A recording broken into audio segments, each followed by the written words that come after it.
What's going on, family? Welcome back to Israel's Movie Reviews. And today, on Valentine's Day, we're going to be discussing none other than one of my favorite films to see around this time.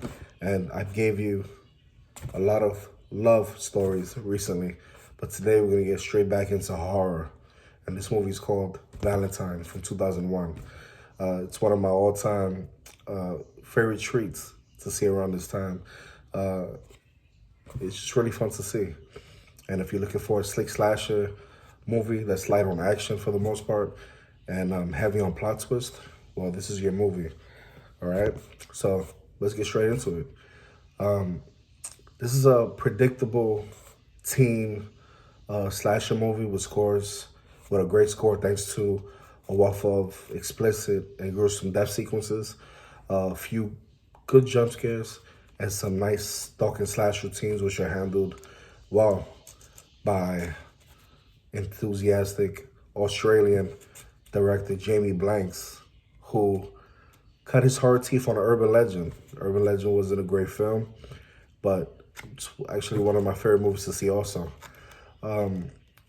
This director seems to have his heart in the right place while making this movie.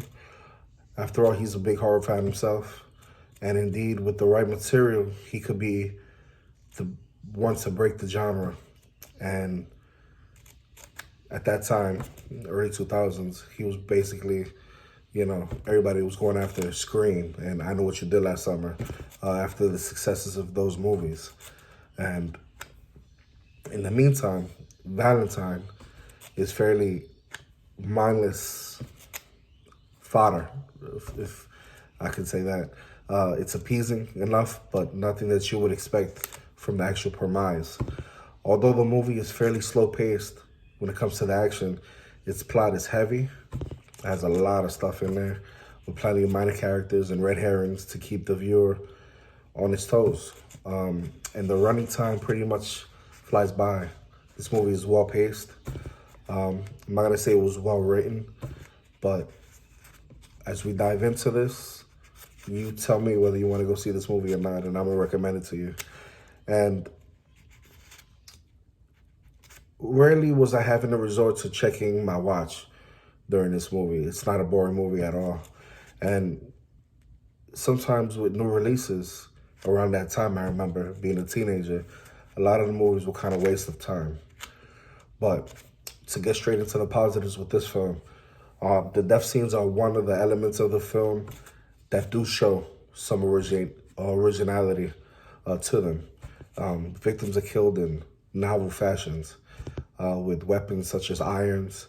You have hot tubs, even a bow and arrow in one macabre, violent romance-inspired game. The appearance of the killer in a creepy cherub mask and black clothing, which is very generic, is a fairly memorable one. A lot better than the boring parka-clad fencing mask wearing murderer in the Urban Legend. That's for sure. And there's some okay suspense bits going on here. My favorite being that in the beginning with the macabre, yet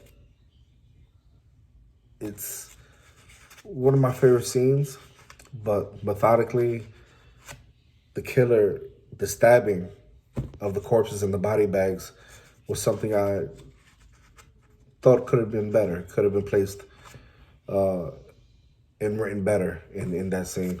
Whilst another murder at the Weird Media art exhibition is it's distortingly good also. But I feel like the kills here, although worth mentioning, there's hardly any blood in this. And if you know me by now, I love my Carnage candy. You don't really see blood in this movie. Although I think a lot of these kills, if the movie was a hard rated R, I think the kills would have been much more better and more in line with the story that they had in mind.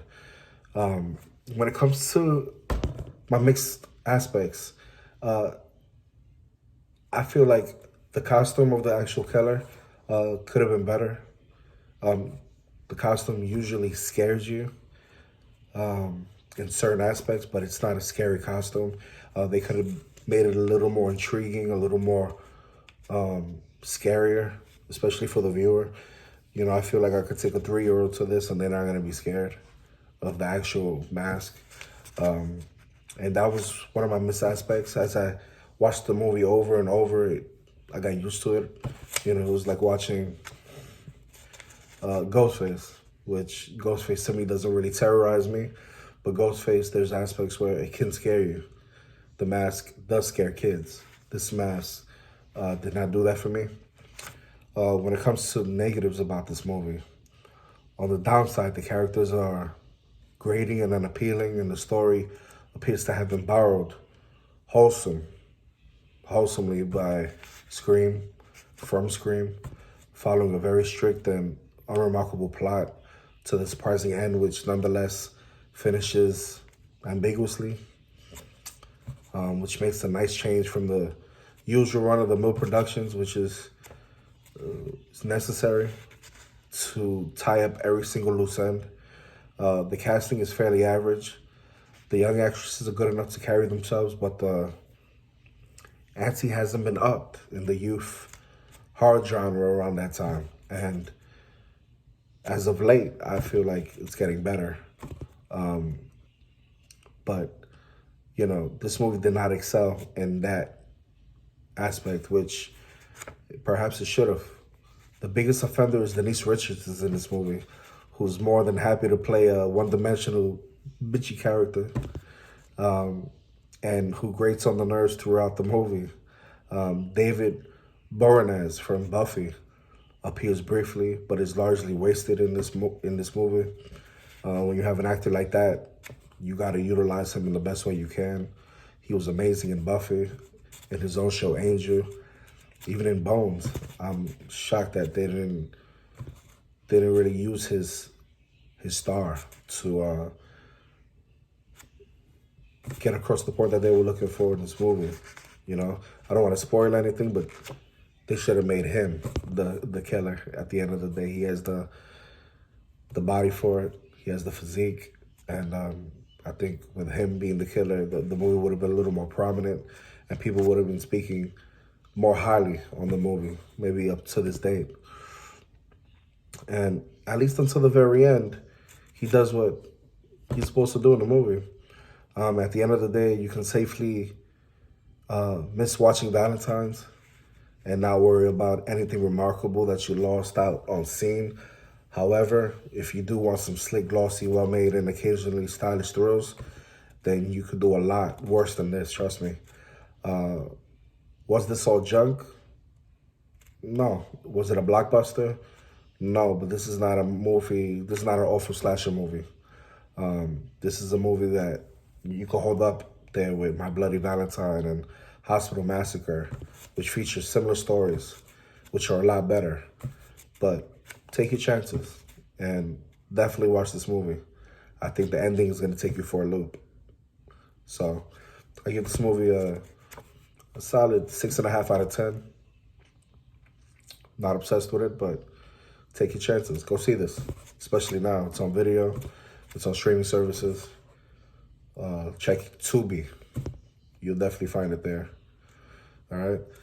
If you like this video, hit that like button. Hit that notification bell. Share this video. And if you want more content from me, subscribe. Till the next one.